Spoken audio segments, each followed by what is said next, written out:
Bon, vendredi, c'est le printemps, hein? Est-ce que ça va bien? Est-ce que ça vous donne envie de vous mettre en forme, de manger mieux? Je voulais vous donner la réponse au quiz numéro 3 de notre défi du mois de la nutrition. Je suis Nathalie Rousseau et la question numéro 3, en fait, on a une question par semaine pour vous aider à manger plus de fruits et légumes pendant le mois et idéalement, on va garder ces habitudes-là plus sur le long terme. On vise au moins 7 à 10 portions par jour. Ma question numéro 3, c'était...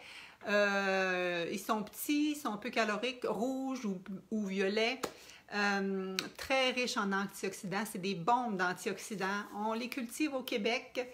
Idéalement, on en mange à tous les jours, aussi bon au déjeuner, dans les smoothies, dans les salades, en dessert. Et la réponse, plusieurs personnes l'ont trouvé, c'était les petits fruits. Les petits fruits qui comptent les bleuets, les mûres, les fraises, les framboises, toutes ces choses-là. Si vous êtes avec moi présentement, dites-moi quel est votre préféré. Quelle est votre préférence? Est-ce que c'est les fraises? Est-ce que c'est les bleuets, les mûres?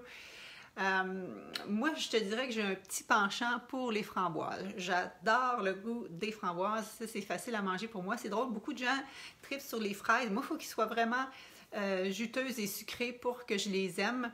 Les bleuets, ça c'est sûr que j'adore ça aussi. OK, donc pourquoi les mûres et les bleuets et tous les petits fruits, pourquoi c'est intéressant et puis que j'ai mis ça comme ma troisième question? Mon but des questions, dans le fond, c'est vous faire découvrir ou redécouvrir ou vous faire penser d'en mettre à tous les jours pour justement parce que c'est bénéfique pour la santé. La première réponse, c'était la pomme.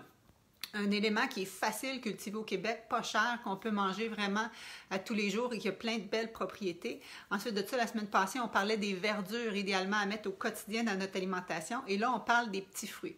Les petits fruits, surtout parce que, vous savez, les pigments, qu'est-ce qui donne la couleur à nos aliments? Okay? Donc, on appelle ça les pigments, c'est des composés phytochimiques qui ont des super grandes propriétés.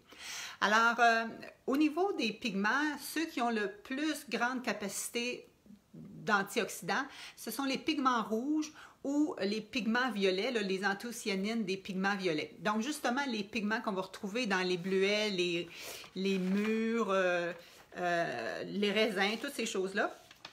Alors, c'est ceux qui ont l'indice ORAC le plus élevé. L'indice ORAC, O-R-A-C, pour oxygène, Radical Absorption Capacity, capacité d'absorption d'oxygène. Donc, ça va nous aider à aller combattre les radicaux libres, l'oxydation qu'on a de par notre environnement qui est pollué ou aussi de par notre stress qui nous crée de l'oxydation ou par les aliments qu'on va manger qui sont oxydants.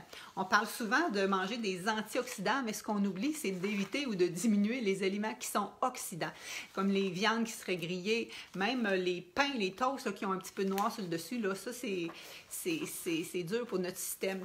Ou rien que les sucreries ou tout ça, c'est des choses qui sont oxydantes pour notre organisme. Alors pour contrer ça, pour contrer les radicaux libres, c'est bon de manger beaucoup d'antioxydants. Et les antioxydants, on trouve ça dans les végétaux, particulièrement justement dans les fruits, comme les petits fruits qui ont la couleur rouge ou violacée. Et aussi parce que ça a des propriétés justement anti-inflammatoires, c'est bon pour prévenir les cancers, c'est bon contre les maladies cardiovasculaires. OK? Donc, les petits fruits, parmi les fruits et les légumes que vous mangez par jour, ça devrait compter pour une portion. Mettons que tu manges 7 à 8 portions de légumes et fruits par jour. Idéalement, tu en aurais une que ça serait des petits fruits. Je sais qu'à ce temps-ci, ça pousse pas fort. Allô, Anne-Renée?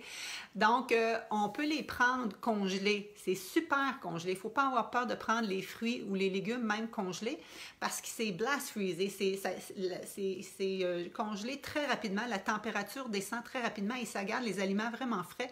Souvent, c'est congelé dans les heures après la cueillette puis c'est peut-être même plus nutritif que ceux qu'on irait chercher à l'épicerie qui ont des jours...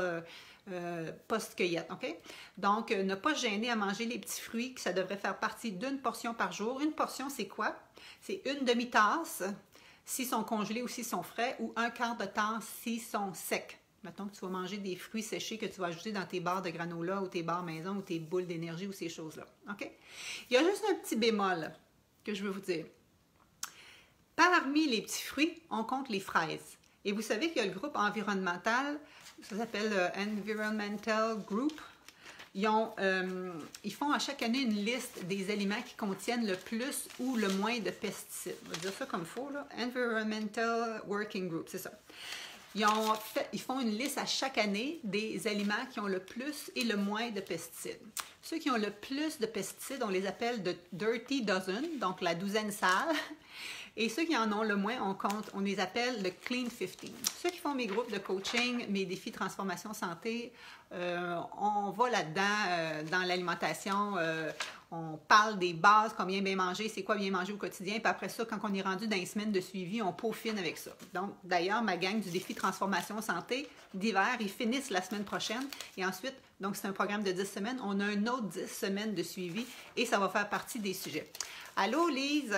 Lise, les personnes qui me regardent souvent, j'espère te voir dans mes inscriptions éventuellement. Donc, je suis justement en période d'inscription pour mes défis santé. Mais le but de la question, c'était pour vous dire que dans la Dirty Dozen, la fraise compte quasiment pour le numéro 1. La fraise fait partie des aliments qui contiennent beaucoup de pesticides. Dans la nouvelle édition qui est sortie, là, on dit que même un échantillon comptait jusqu'à 23 sortes de pesticides différents. Et 30% des échantillons comptaient au moins 10 pesticides différents. Donc, il y en a là-dedans que c'est des perturbateurs hormonaux. On dit que pour cultiver un champ de fraises, ça prend 300 livres de pesticides versus pour le maïs, 5 livres de pesticides.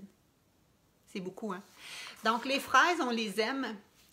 Mais si vous ne les prenez pas bio, j'espère que vous les lavez. Je ne sais pas si à les laver, on réussit à tout enlever les pesticides parce que tu ne peux pas frotter une fraise sans qu'ils partent pas mal, sans que la fraise se détériore. Donc, je vous suggère de les acheter biologiques. Et ça vient souvent des beaux paniers qui ne sont pas tellement plus chers que les autres. OK? Donc, on favorise de consommer une portion de petits fruits par jour. On les mange congelés à ce temps-ci, on les met dans les smoothies le matin, on les met dans nos yogourts qu'on prépare la veille, on les met dans nos gruyos, on les met dans des croustades, pommes et petits fruits, on les met dans les salades. Moi, j'aime ça, des salades avec des framboises, par exemple. Donc, dites-moi c'est quoi votre préféré et montrez-moi cette semaine des repas, des smoothies, peu importe lesquels vous les consommez. Et vous n'oubliez pas, ou plutôt je devrais dire, parce que je parle toujours en termes positifs, de vous rappeler qu'on utilise les hashtags. Parce que je fais tirer un prix, hein, je fais tirer mon assiette vitalité. Donc, si vous voulez la gagner, faire partie des gagnants, il faut vous utiliser mes hashtags dans vos réponses. Donc, dans votre réponse que vous m'avez donnée cette semaine et aussi dans vos posts de vos repas. Donc, vous allez mettre le hashtag Moi Nutrition et le hashtag Défi Up la vie. C'est comme ça que je vais vous reconnaître. Alors, vous pouvez poster ça sur votre page à vous, en postant ces indices-là et ou directement sur notre page.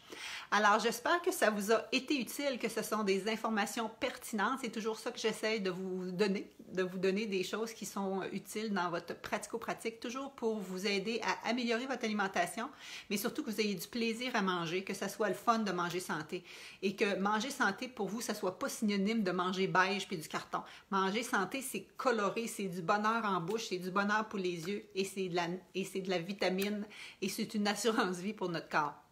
OK?